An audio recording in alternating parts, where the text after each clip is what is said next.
고린도전서 15장 12절부터 19절까지 제가 읽고 성도님들 읽고 19절은 함께 합독하도록 하겠습니다. 15장 12절입니다. 그리스도께서 죽은 자 가운데서 다시 살아나셨다 전파되었거늘 너희 중에서 어떤 사람들은 어찌하여 죽은 자 가운데서 부활이 없다 하느냐.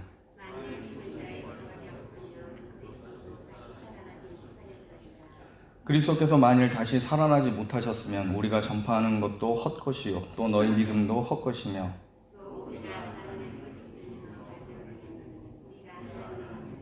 만일 죽은 자가 다시 살아나는 일이 없으면 그리스도도 다시 살아나신 일이 없었을 터이요. 또한 그리스도 안에서 잠자는 자도 망하였으리니 만일 그리스도 안에서 우리가 바라는 것이 다만 이 세상의 삶뿐이면 모든 사람 가운데 우리가 더욱 불쌍한 자이리라. 아멘. 고린도전서 15장은 부활교리를 부정하는 고린도 교인들을 향한 메시지입니다. 고린도전서 15장 1절부터 11절에서 사도 바울은 복음의 핵심이 되는 부활에 대해서 성경의 권위와 또 역사적 확실성을 근거로 가르침을 주고 있습니다. 예수님은 성경대로 부활하셨고 그 부활의 목격자들이 현재까지 살아있으며 사도 바울 자신도 부활하시고 승천하신 예수님을 목격한 그 한 사람이라고 주장을 합니다. 그리고 15장 12절부터 19절까지는 예수님의 부활이 사실이면 죽은 자의 부활도 사실임을 논증합니다. 또한 예수님의 부활 사건이 성도의 신앙과 선교의 근간이 된다는 점을 또한 오늘 본문에 부각을 합니다. 15장 12절 말씀 우리 한 번 더 읽겠습니다. 우리 합독하겠습니다. 15장 12절입니다. 같이 읽겠습니다. 시작. 그리스도께서 죽은 자 가운데서 다시 살아나셨다 전파되었거늘 너희 중에서 어떤 사람들은 어찌하여 죽은 자 가운데서 부활이 없다 하느냐. 사도 바울은 성경의 권위와 부활의 목격자 중 한 사람으로서 죽은 자 가운데 살아나신 예수님을 전파하였다고 합니다. 12절에 전파되었거늘이란 단어는 헬라어로 케루세타이입니다. 케루세타이는 문법상으로 좀 더 집중적으로 보면 현재 수동태 직설법으로 되어 있는 동사입니다. 좀 쉽게 말하면 과거부터 현재까지 계속 부활의 복음이 설교되어지고 있었다라고 본문은 얘기하고 있는 겁니다. 부활의 복음이 전파되었다는 것을 시제로 좀 더 해석하면 과거 사도 바울이 고린도 교회를 개척하였을 때부터 십자가에 죽으시고 부활하신 예수님을 사도 바울이 설교했다는 겁니다. 그리고 예수님의 부활을 회방하는 자들이 나타나는 지금 현재 상황 속에서도 여전히 부활의 복음이 계속 확장되고 설교되어지고 있다라고 사도 바울은 자신 있게 말하고 있다는 겁니다. 특히 전파되었거늘이라고 하는 이 케루세타이가 수동태라는 사실에 좀 더 의미를 부여할 필요가 있습니다. 여러분, 부활의 복음은 복음 스스로가 능동적으로 확장되는 것이 또 결코 아님을 또한 기억하셔야 됩니다. 복음의 메시지가 모든 반대에도 현재 오늘날까지 역사하고 있는 것은 성령 하나님께서 주님의 교회와 택자들을 향해서 적용하고 계시기 때문이라는 겁니다. 이 복음이 전파되는 과정 속에 성령 하나님의 역사가 있다는 것을 수동태를 통해서 보게 될 수 있다는 겁니다. 성령 하나님은 말씀을 통해 역사하시는 분입니다. 성령 하나님께서 복음을 택한 자녀들에게 은혜로 적용해 주시는 사건이 있습니다. 그리고 택한 백성들은 이 복음을 반응하게 됩니다. 이거는 자기의 지식과 능력이 아니라 성령께서 그 가운데 알게 하시고 적용해 준 역사로 인해서 복음이 받아들여지게 된다는 겁니다. 사도 바울은 이 놀라운 예수 그리스도의 부활이 성경대로 수많은 목격자들과 함께 지금도 성령을 통해 증거되고 있는데 어떻게 너희들은 부활이 없다라고 말하느냐라고 말하고 있다는 겁니다. 사도 바울에게 있어서 이 부활 신학은 십자가 신학의 열매입니다. 십자가 복음은 예수님의 구속하신 죽음을 말하고 있습니다. 죄인이 받아야 할 하나님의 저주를 예수님께서 친히 짊어지시고 골고다에 오르셨습니다. 예수님은 성자 하나님이심에도 자기를 비워 성자 하나님으로서 모든 능력과 권세가 있음에도 그 권한을 사용하지도 주장하지도 않으셨습니다. 예수님은 성자 하나님이시자 참 사람으로서 십자가의 모든 고통을 받으시고 죽으셨습니다. 만약 예수님께서 십자가에 죽으시고 부활하지 않았다면 기독교와 교회 그리고 성도의 모든 구원은 헛되게 되는 것이 됩니다. 부활이 없다면 예수님은 하나님이 아니고 우리와 똑같은 죄인으로서 죽임을 당한 하나의 인간이 되는 겁니다. 예수님께서 부활하셨기 때문에 예수님은 성자 하나님으로서 우리의 죄를 감당하셨음이 확실하게 드러나게 되는 겁니다. 여러분, 예수님께서 십자가에 오르시기 전에 제자들에게 자신이 죽고 3일 만에 부활하실 것을 미리 말씀해 주셨습니다. 마태복음 16장 21절에 보면 이렇게 기록되어 있습니다. 마태복음 16장 21절에 보면 이때로부터 예수 그리스도께서 자기가 예루살렘에 올라가 장로들과 대제사장들과 서기관들에게 많은 고난을 받고 죽임을 당하고 제3일에 살아나야 할 것을 제자들에게 비로소 나타내시니라고 되어 있습니다. 여러분, 예수님께서 죽으시고 3일 만에 부활하실 것을 예수님은 제자들에게 미리 말씀해 주셨습니다. 만약 예수님께서 죽으시고 부활하시지 않으셨다면 예수님은 거짓말을 한 것이 됩니다. 여러분, 하나님은 결코 거짓이 없는 분이심을 믿으시길 바랍니다. 하나님은 거짓이 없는 신실하신 분이십니다. 예수님은 성자 하나님이시기 때문에 예수님은 결코 거짓말을 하실 수 없는 분입니다. 그러므로 부활을 부인하는 사람은 예수님을 거짓말하는 사람으로, 거짓말하는 분으로 여기는 것이고, 이것은 하나님을 만홀히 여기는 신성 모독에 해당되는 죄입니다. 15장 13절부터 15절까지 이렇게 기록되어 있습니다. 오늘 본문 15장 13절부터 15절에 보면 만일 죽은 자의 부활이 없다면 그리스도도 다시 살아나지 못하셨으리라. 그리스도께서 만일 다시 살아나지 못하셨으면 우리가 전파하는 것도 헛것이요 또 너희 믿음도 헛것이며 또 우리가 하나님의 거짓 증인으로 발견되리니 우리가 하나님이 그리스도를 다시 살리셨다고 증언을 하였음이라. 만일 죽은 자가 다시 살아나는 일이 없으면 하나님이 그리스도를 다시 살리지 아니하시리라 라고 되어 있습니다. 13절은 부활교리가 교회와 성도 안에 얼마나 긴밀하게 연결되어 있는지 보여주고 있습니다. 죽은 사람이 살아날 수 없다는 것은 절대적인 사실이라면 예수님의 부활도 있을 수 없다라는 겁니다. 예수님의 부활이 없다면 예수님의 부활을 목격한 증인이나 증거자들 모두 거짓말을 하는 것이 됩니다. 예수님의 십자가 부활의 복음을 증거하는 교회도 존재할 이유가 없게 되는 겁니다. 여러분, 현대인들은 그들의 합리적인 생각으로 어떻게 죽은 사람이 살아날 수 있겠느냐라고 말을 합니다. 그리고 현대인들은 부활을 믿는 성도들을 비이성적인 사람이라고 생각을 합니다. 그러나 여러분, 현대인들이 신봉하고 있는 이 과학기술조차도 밝혀낼 수 없는 초자연적 현상이 지금도 일어나고 있습니까? 안 일어나고 있습니까? 여전히 분명히 과학이 증명하지 못한 일들이 여전히 지금도 일어나고 있습니다. 죽은 사람이 살아날 수 없다라고 하는 것은 인간이 오랫동안 관찰하고 경험한 것일 뿐이지 절대적인 사실이라고 말해서는 안 됩니다. 절대적이란 말은 오직 하나님께만 속해 있음을 믿으시기 바랍니다. 절대적인 것은 하나님만 말할 수 있는 겁니다. 하나님은 세상 만물의 창조주로서 모든 만물과 세계 속에 절대적인 권한을 가지고 계신 분입니다. 인간의 경험과 관찰은 한계가 있고 인간이 정한 수많은 법칙 또한 언제든지 변할 수가 있습니다. 예수님의 부활은 인간의 얕은 경험과 지식으로는 이해할 수 없는 하나님의 크신 사역과 연결되어 있습니다. 그래서 부활의 사실을 받아 누리기 위해서는 인간의 이해와 지식의 수준이 아니라 절대적인 하나님의 능력이 필요하게 된 겁니다. 바로 성령 하나님의 중생케 하시는 능력이 아니면 예수님을 주로 고백할 수 없고 하나님의 말씀을 제대로 믿을 수 없게 됩니다. 오직 성령께서 그 일을 해주시는 겁니다. 성령 하나님께서 택한 자녀의 죽은 영혼을 살려주실 때 중생케 된 자녀가 하나님의 말씀을 듣고 믿게 되는 겁니다. 이게 바로 복음의 신비이며 복음을 믿는 자들이 가질 수 있는 특권입니다. 인간이 관찰하여 이해되어진 지식이 아니라 성령 하나님께서 믿게 하여 주시는 능력이 오늘날 우리 가운데 역사했음을 믿으시길 바랍니다. 우리가 복음을 믿고 있다면, 왠지 복음이 믿어지고 있다면 여러분들의 영혼 가운데 성령께서 역사해 주신 결과인 줄 알고 우리는 감사함으로 하나님의 복음을 취해야 됩니다. 그러나 이것을 행하지 못한 사람들이 굉장히 많이 있습니다. 부활교리를 믿게 되는 것은 인간의 지식이 아니라 성령 하나님을 통해 주어진 믿음이 있어야 합니다. 현대인들은 과학과 기술을 믿는 자들이 합리적인 사람이며 진리를 추구하는 사람이라고 이들은 말하지만 성경은 인간의 철학과 생각이 얼마나 어리석은 것인지 이미 선포하고 있습니다. 특히 사도 바울은 이미 고린도전서 1장 20절과 21절에 세상 지식이 얼마나 허탄한 것인지 말하고 있습니다.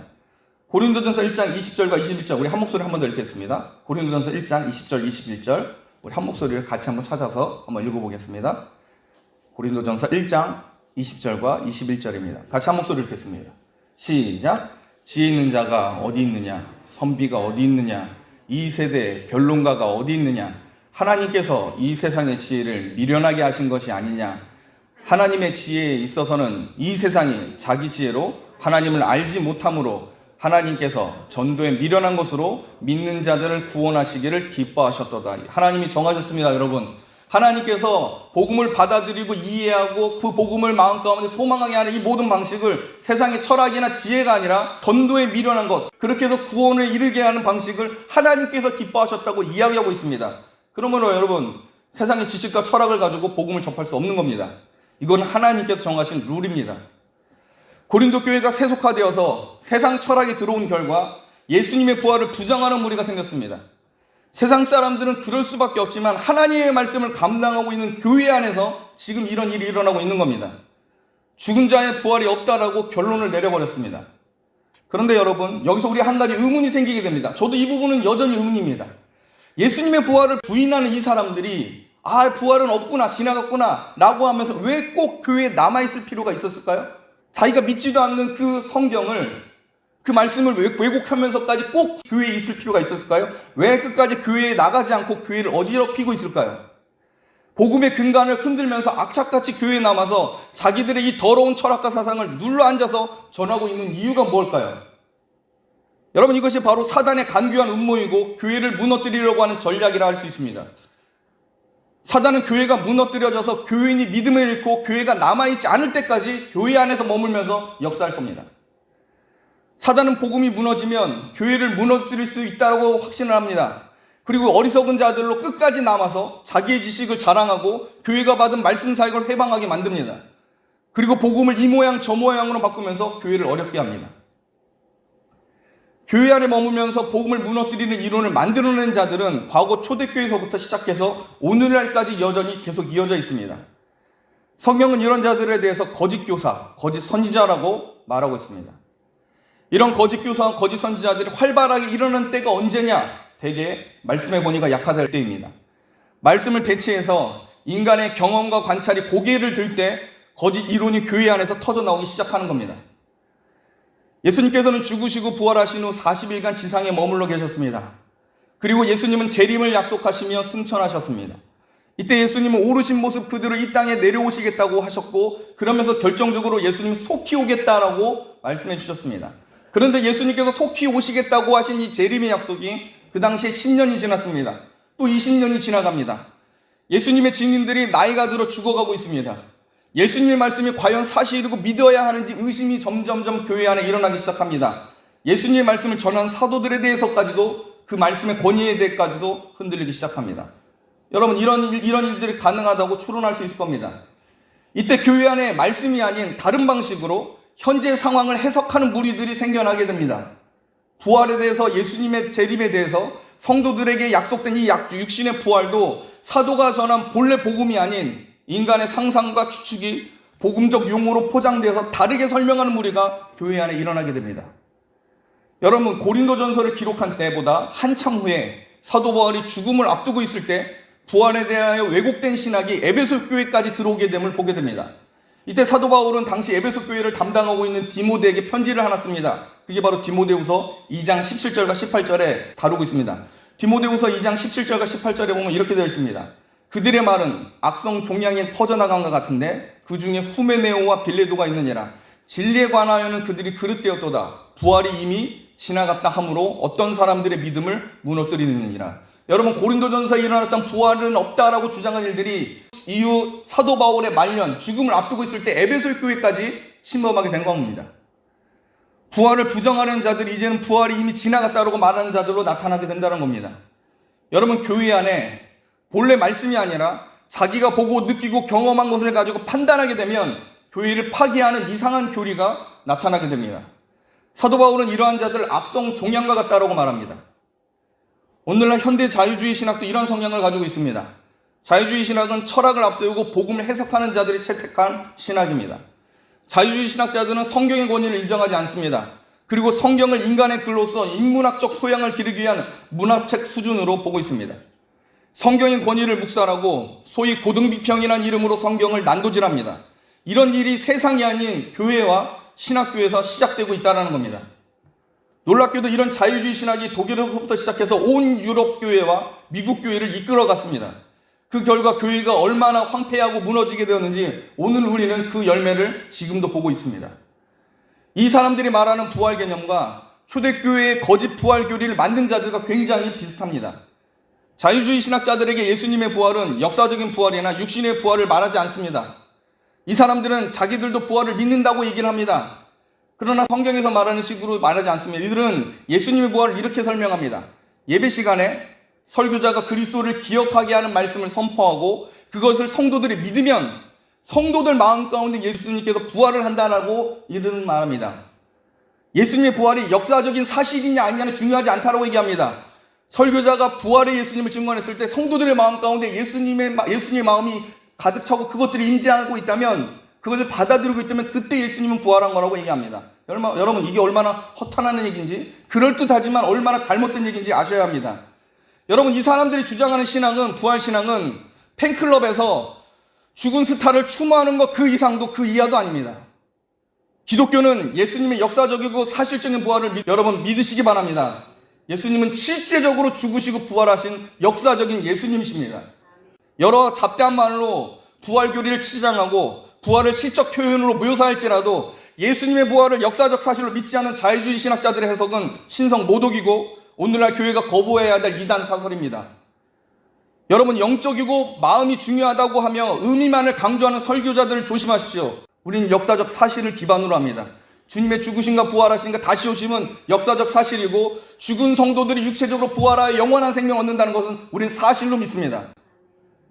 부활이 이미 지나갔다고 말하는 자들, 예수님의 재림이 이미 영적으로 일어났다고 한 자들 대부분이 보면 결국 어디로 흐르는지 아십니까? 바로 여호와의 증인이나 안식교와 같은 이단과 연결되어 있습니다. 과거 안식교의 교주였던 화이트라고 하는 사람이 1844년 10월 22일 날 예수님의 재림한다고 예언했습니다. 그리고 재림날 성도들이 흰옷을 입고 기다리다가 오지 않으니까 이 화이트라고 하는 여자가 예수님이 영으로 이 땅 가운데 지금 오셨고 천국 성전을 깨끗하게 하실 필요가 있어서 다시 들어갔다고 합니다. 영적으로 왔는데 다시 천국 성전을 깨끗하시기 위해서 다시 천국으로 가셨다는 겁니다. 예수님의 부활과 재림에 대해서 성경 본래 말씀이 아닌 것들이 교회 안에서 말씀의 권위를 실제적으로 믿지 않는 부류들로 인해 나타나고 있는 겁니다. 말씀을 마치겠습니다. 부활신앙은 십자가 신앙의 열매입니다. 십자가 신앙만 있고 부활신앙이 없다면 그것은 고난과 심판만 있고 구원과 영광이 없는 것과 같습니다. 부활이야말로 성도의 구원의 확실한 보증이고 예수님께서 성자 하나님이라는 사실을 완벽히 드러내는 증거가 됩니다. 또한 예수님께서 부활하셔야 성도 또한 부활의 소망을 가질 수 있게 됩니다. 사도 바울은 예수님의 이 부활의 첫 열매가 되시기에 성도 또한 영원한 육신의 부활을 기대할 수 있다라고 말합니다. 부활이 없다면 성도의 부활도 없으며 성도의 모든 소망도 없어지기 때문에 이 세상에서 헛된 삶을 살다가 죽게 되는 비참한 사람이 되게 되는 겁니다. 그러므로 우리는 하나님 말씀과 그 능력을 실제적으로 믿고 감사함으로 믿는 복의 성도님들이 되시길 주님의 이름으로 축복합니다. 기도하겠습니다.